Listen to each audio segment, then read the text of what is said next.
Tonight on Mello TV Sports, WINDIES head coach Phil Simmons insists that Jason Holder will be ready for the Test series versus England. Liverpool crowned Premier League champions after Manchester City lost to Chelsea. And Australia and New Zealand will host the 2023 FIFA Women's World Cup.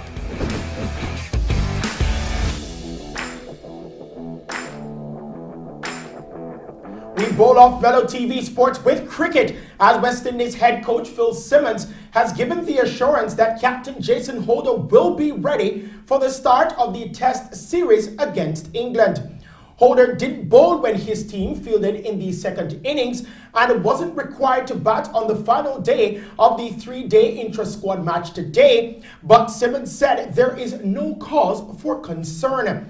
The coach added that Holder will be back to bowling in the upcoming four-day game and should be bowling his full quota. West Indies will play one more intra-squad match starting on June 29 before the three-test series against England gets underway at Southampton on July 8.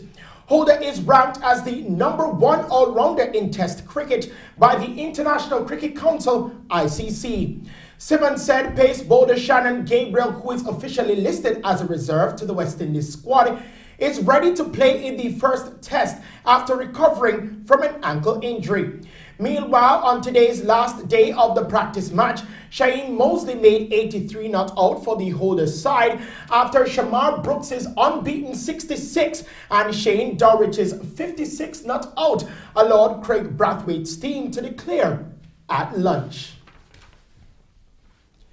Meanwhile, pace bowler Jofra Archer has joined England's training group in Southampton after testing negative for the coronavirus. The 25-year-old was delayed in joining the camp after a member of his household felt unwell over the weekend. Archer and the rest of his household tested negative earlier this week for the virus, and after a second negative test, he traveled to Southampton. England's 30-man group is preparing for the series against the West Indies. The three-match series, originally due to start on June 4, now begins on July 8 behind closed doors in biosecure environments at Hampshire's Eagles Bowl and Emirates Old Trafford. Archer revealed last week that the elbow injury, which kept him out of the final three tests of England's series in Southampton last winter, had fully healed.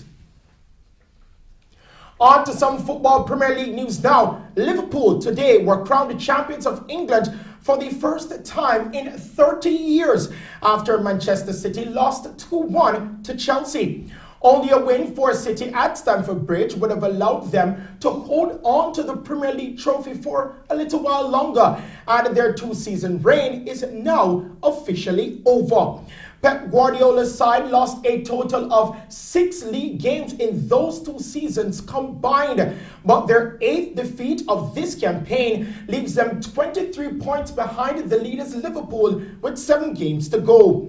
While City are still in the Champions League and continue their defense of the FA Cup at Newcastle on Sunday, their next act in the league will be as part of Liverpool's coronation when they welcome the Reds at Etihad Stadium next Thursday. Also today on the track, the Gunners Arsenal blanked Southampton 2-0, while Burnley had a 1-0 effort over Watford. Australia and New Zealand will host the 2023 Women's FIFA World Cup. Now, the joint bid got the nod ahead of Colombia, which was the only other rival in the running after Brazil and Japan dropped out of the race earlier this month. The 2023 version will be the first in the women's game to feature 32 sides, up from the current 24. The competition is scheduled to take place from July to August of 2023. Now, FIFA President Gianni Infantino also announced a funding boost for the sport, which will see $1 billion going to the development of women's football in the coming 4 years. Now, this will be the first World Cup hosted across 2 of football's continental confederations, as Australia is in the Asian Confederation, while New Zealand is a part of Oceania. They have proposed to stage matches up to 8 rounds in Australia. On to some sad basketball news now. Vince Carter has retired from basketball at the age of 43 after a record straight 22 seasons in the league. Carter, who spent the last 2 years with the Atlanta Hawks, played his last game on March 11 before the season was halted due to the coronavirus pandemic. The Olympic gold medalist was the first NBA player to play in 4 decades, having made his debut in 1998 with the Toronto Raptors. Carter said making his last shot, a three-pointer in a 136-131 loss to the New York Knicks, helped his decision to retire.